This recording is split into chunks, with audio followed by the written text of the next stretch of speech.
नमस्कार बच्चों। आज हम अध्ययन कर रहे हैं हुमायूं और शेर खां के मध्य संघर्ष, संधि, युद्ध विराम, चौसा का युद्ध, कन्नौज का युद्ध जो बिलग्राम के युद्ध के नाम से भी जाना जाता है, हुमायूं की हार, हुमायूं का निर्वासन और शेर शाह द्वारा मुगल साम्राज्य की समाप्ति और एक नवीन वंश की स्थापना शेरशाह सूरी के द्वारा की गई। तो शेर खां द्वारा अपनी स्थिति सुदृढ़ करना। इससे पूर्व बच्चों हमने हुमायूं और शेरशाह के बीच संबंध पढ़ रहे थे, शेर खां के बीच संबंध पढ़ रहे थे। उसमें हमने देखा कि किस तरह शेर खां से संघर्ष प्रारंभ हुआ, चुनार को घेरा गया जो शेरशाह के पास था। उसके पश्चात शेर खां से संधि संपन्न हुई। फिर बंगाल, हुमायूं द्वारा बंगाल को फतह करने के लिए आगे बढ़ा गया और हुमायूं ने गौड़ पर अधिकार कर लिया। जब हुमायूं ने गौड़ पर अधिकार कर लिया था, उससे पूर्व ही शेर खां ने रोहताश में अपना राजकोष भिजवा दिया था। शेर खां द्वारा अपनी स्थिति को सुदृढ़ करना। जब हुमायूं रंगरेलियों में व्यस्त था, शेर खां ने इसका लाभ उठाया। उसने मुगल राजधानी से हुमायूं का संबंध विच्छेद कर दिया और शीघ्र ही बनारस पर अधिकार कर लिया। कड़ा, बहराइच, कन्नौज और संभलपुर पर अधिकार कर दिया। इस प्रकार जनवरी 1539 तक कोसी और गंगा नदी के बीच का संपूर्ण प्रदेश शेर खां के अधिकार में आ गया। इसी समय हिंदाल, हिंदाल कौन था बच्चों? हिंदाल जो हुमायूं का भाई था और इसे जो है भूप्रदेश हुमायूं ने बंटवारे के साम्राज्य विभाजन के दौरान दिए थे। तो हिंदाल ने आगरा पहुंचकर विद्रोह कर दिया और अपनी स्वतंत्रता की घोषणा कर दी। इससे पूर्व वाले संघर्ष में हमने देखा, इससे पहले ही अस्करी ने भी स्थिति को नाजुक बना दिया था और हुमायूं के सामने एक संकट उत्पन्न कर दिया था। वो भी स्वतंत्र शासक बनना चाहता था। उसी तरह जब ऐसी परिस्थितियां थी, हुमायूं शेर खां से संघर्ष में संलग्न था, उसी दौरान हिंदाल ने आगरा पहुंचकर विद्रोह कर दिया और अपनी स्वतंत्रता की घोषणा कर दी। अतः हुमायूं ने बंगाल से लौटने का निश्चय किया और वहां का शासन जहांगीर कुली बेग को सौंप दिया और सहायता के लिए 5000 घुड़सवार सैनिक भी रख दिए। इसके बाद उसने आगरा की ओर प्रस्थान किया। अब देखेंगे बच्चों चौसा का युद्ध और हुमायूं और शेर खां के मध्य हुआ, जो 26 जून 1539 को संपन्न हुआ।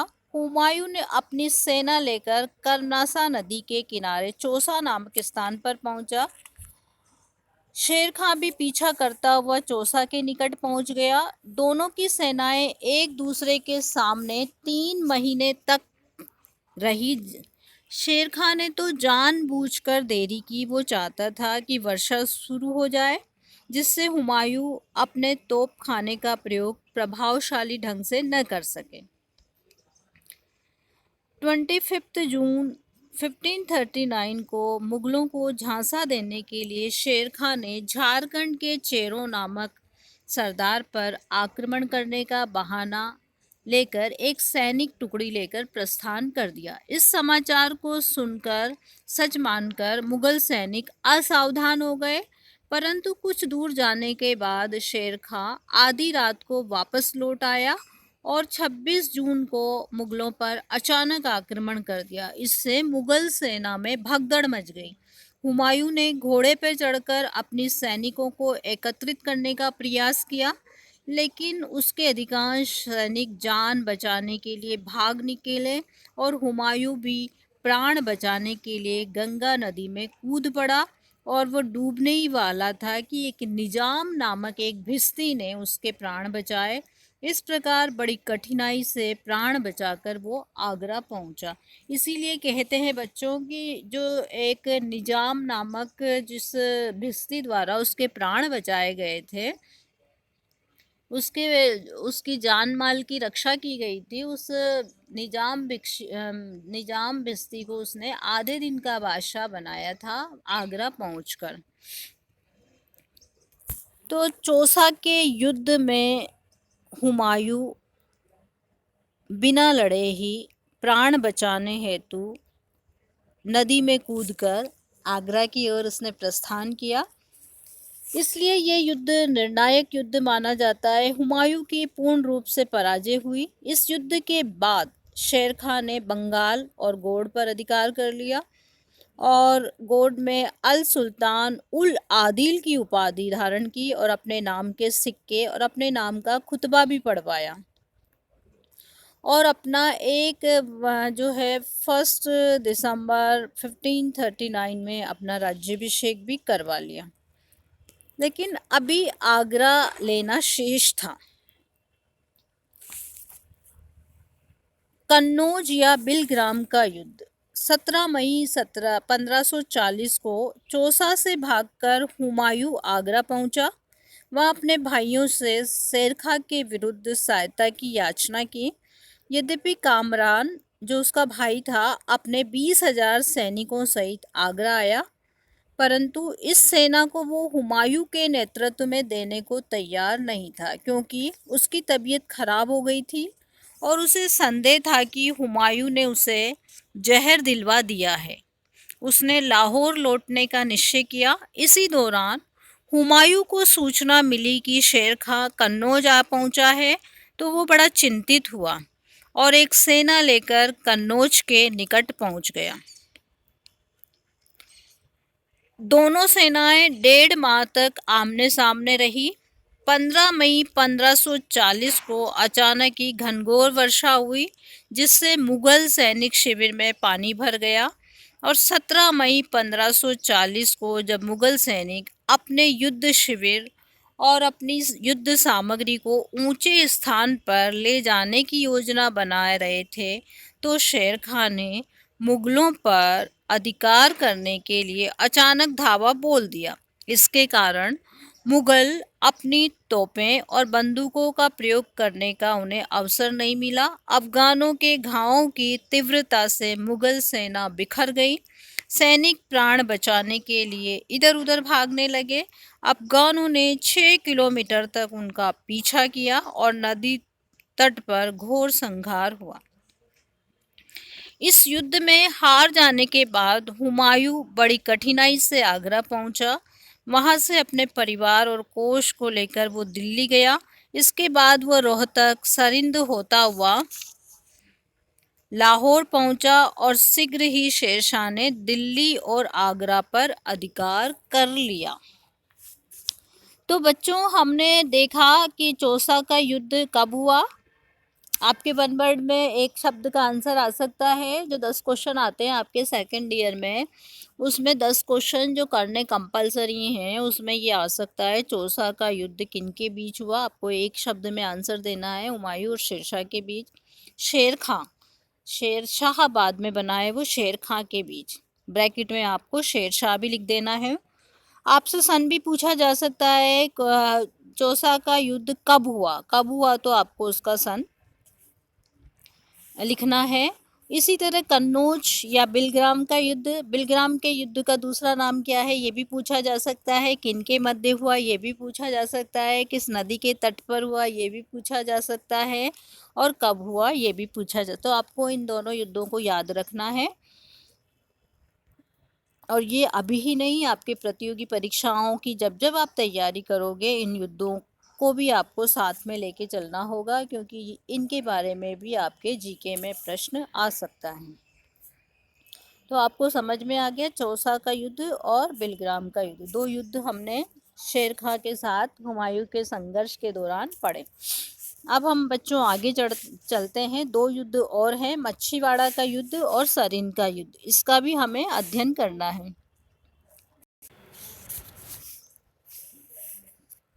कन्नौज के युद्ध के पश्चात भारत की पुनर्विजय। कन्नौज के युद्ध में पराजित होने के बाद उसे भारत छोड़ना पड़ा। उसने ईरान पहुंचकर, वहां के शासक का नाम था तहमास्प, उसके यहाँ सैनिक सहायता प्राप्त कर काबुल और कंधार पर अधिकार किया। अब उसने भारत पर पुनः अधिकार करने का निश्चय किया। 1545 में शेरशाह की मृत्यु हो चुकी थी और उसका उत्तराधिकारी अयोग्य व राज्य प्राप्ति के लिए संघर्षरत रहा।